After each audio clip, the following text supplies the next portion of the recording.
La pièce de pluie, une pièce explorée par J'écrivaine. Pièce numéro 1425.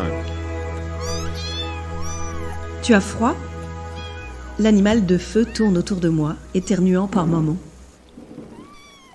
La pièce est simple, un sol d'obsidienne, des murs gris, ruisselant d'eau, et un ciel orageux.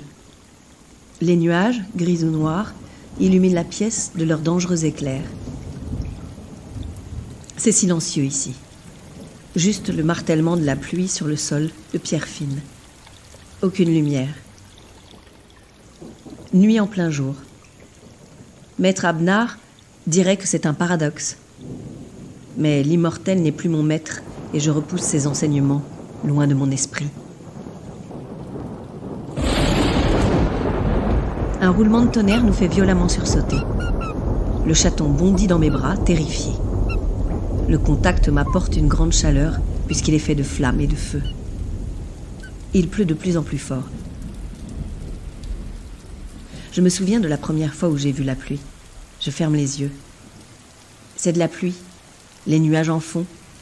On dirait qu'ils pleurent. Mais quand ils se sont vidés de leur peine, ils sont légers. On dirait que ceux-là pleurent depuis longtemps. Peut-être qu'ils n'ont connu que le malheur.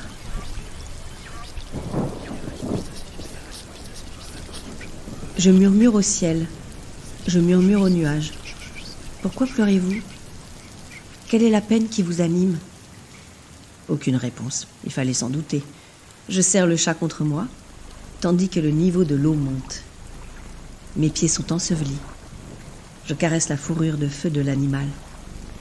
Nous restons ainsi, l'un contre l'autre, sans bouger, juste les battements de son cœur contre le mien.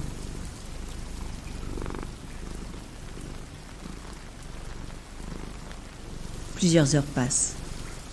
Le niveau de l'eau monte et atteint maintenant mes genoux. Je m'agenouille, enfouis ma tête en lui et la retire aussitôt. Yuki est devenu d'eau. Curieusement, lorsque je le touche, je rencontre un contact dur. Je vois à l'intérieur de lui quelques poissons qui nagent. Emmanuel dirait que c'est un peu comme un aquarium. Le chat est devenu d'eau, qui curieusement est dur à la surface et liquide à l'intérieur. Je souris. Ce chaton apprend vite, trop vite, comme s'il calquait chaque élément qu'il voyait. Yuki miaule, puis éternue de nouveau. Je nous téléporte loin d'ici.